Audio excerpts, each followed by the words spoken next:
Hi Ethan, this is Daddy.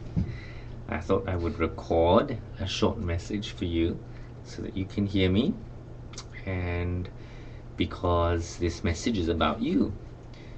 Daddy is in school now in America, and I am learning to preach better. And one of the things that we had to do was to write a description about a person or a place or a thing, and to use language that describes this person. And so, Ethan, I wrote about you, my son, because I love you very much. And so, I would like to read what I wrote about you. Are you ready? It's called My Son Ethan. It's funny how a name sticks with you. Your parents leafed through pages of books and consulted wise family members to choose a good one for you. Now we surf the internet. And voila! Slapped on the back, you clear your airways and enter the world with a voracious yell. Your name is bestowed.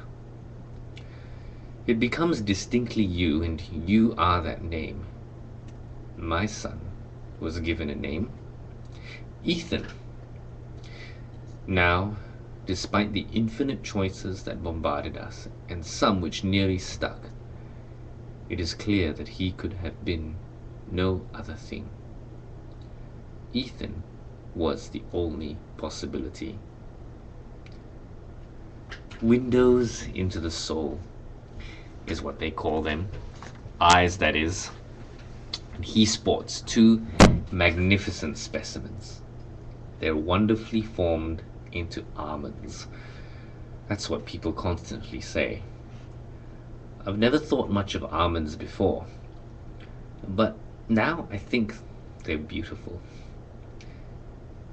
His eyes are topped with a double serving of eyelids and long lashes that would make any mascara masquerading teenager green with envy.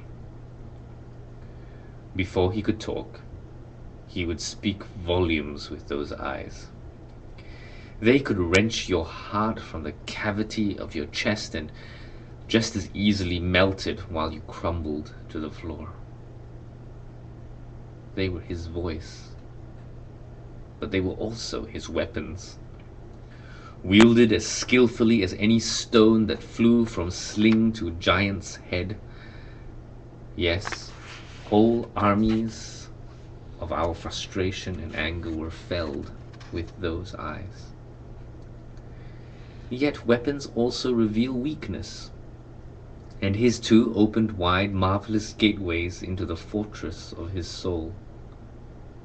He didn't mind, you see, for this young boy instinctively trusted the two giants who named him.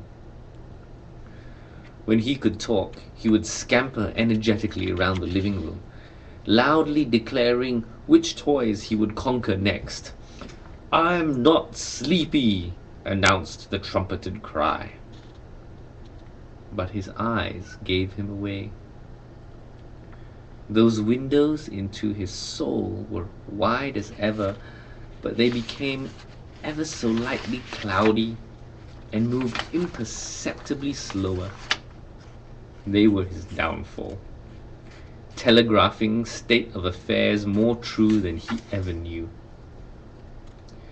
Bundling him up amidst frequent protests, we would ship him off to be imprisoned in the wooden cage that frames his bed.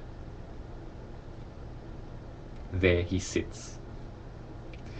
Defeat rapidly turns to delight as he takes in familiar surroundings.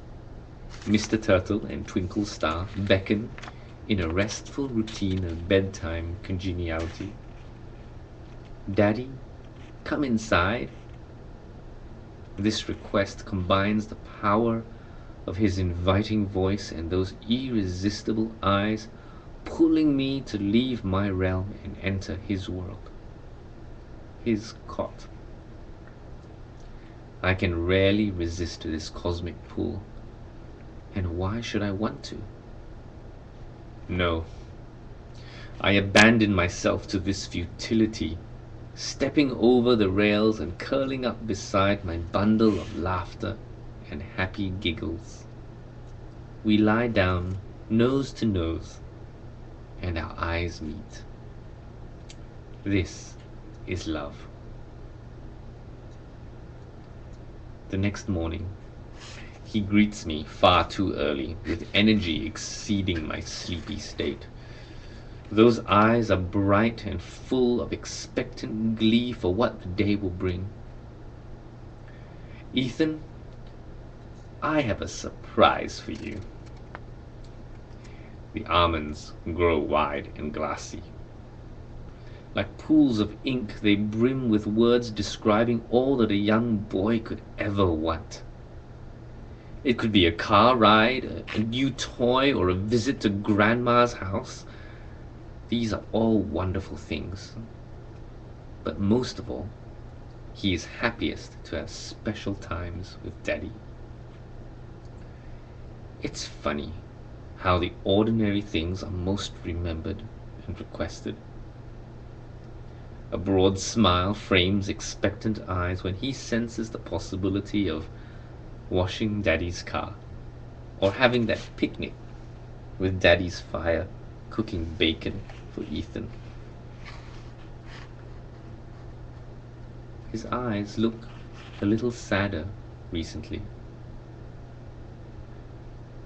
I am on the opposite side of the world, and we cannot share the special things that only Daddy does. Pixels substitute playtime, and digitized voices just don't replace those universe-shattering bedtimes. Jesus, thank you for Daddy in America, he prays. I miss Daddy because only Daddy comes inside. His bed is there, and I am here. I stare in the mirror and subtract 3 decades of puffy bags and surrounding lines. There they are.